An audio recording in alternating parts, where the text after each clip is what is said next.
Imagine a man who not only runs a real estate empire, not only becomes president of the United States, but who has spent years building an image of an invincible, controlling, decisive leader. And now, in 2020, at a time of mass protests, social tension, and panic, he disappears, not on stage, but into a bunker, a word that immediately evokes many associations: fear, survival, war, secrets. What was it really about? Was it fear, a plan, a theater, or was it a window into how power and the elite actually function in the modern world? In this video, we are talking about more than just a room underground. We are talking about the philosophy of security, about leadership in times of crisis, about the psychology of control, about the future of elites, and about you, yes, you. Because the question sounds very simple. What is your bunker?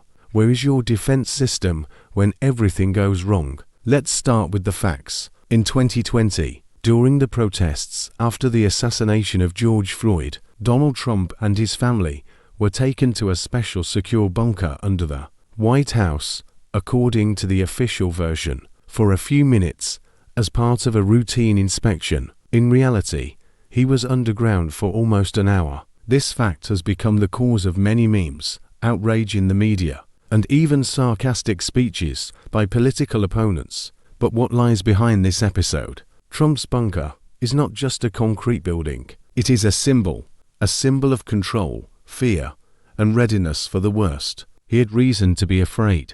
The country was in turmoil. Police cars were burning in the streets, and protesters were breaking through the gates of the White House.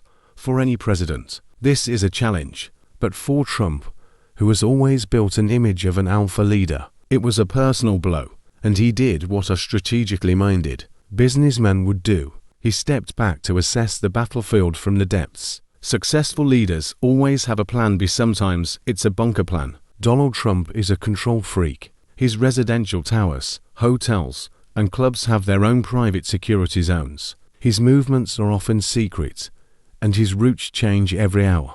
A person who has lived in public for decades knows that the world is a dangerous place, and anyone who wants to survive must have a shelter, not only physical but also psychological. As a businessman, Trump has always believed in the concept of a fortress. His offices are skyscrapers that look down on all cities. His residences are places where every inch of space is controlled, so the bunker is no exception. It is a logical continuation of his thinking, not as a politician, but as a leader who always prepares for the worst. But let's dig even deeper.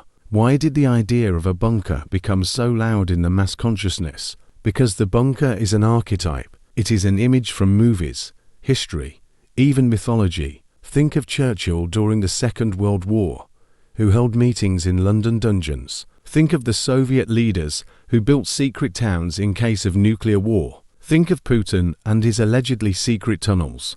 And now Trump is in a bunker. This fits into the canon of leadership, age of fear.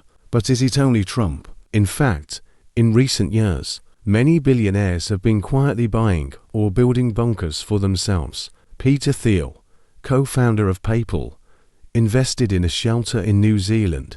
Top managers of Google, Amazon, and Facebook have access to private shelters, not because they are paranoid, but because they have access to information that we do not. They are preparing, not only for war, but for global disruptions, epidemics, climate disasters, social upheavals. The world is becoming unstable, and a bunker is an investment in survival.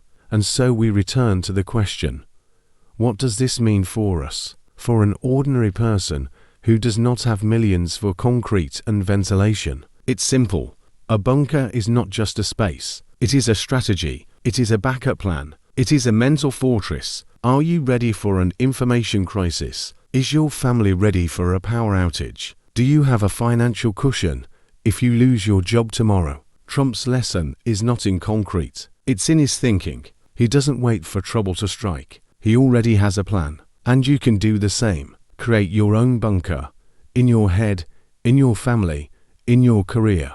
A place where you can be calm when there is a storm outside. Trump is no hero, but he is not a fool either. He is a mirror of the modern world, A world where strength is preparation, and security is not weakness, but responsibility. A bunker is not an escape, it is a control center. And now the main question is, where is your control center? Where are your action buttons? What will you do when the situation gets out of control? Will you be ready, morally, mentally, strategically? This video is not about concrete. This video is about the power of thinking. It's about the fact that the real bunker is inside you. And the sooner you realize this, the less likely you are to be caught off guard by a storm that may already be on the horizon.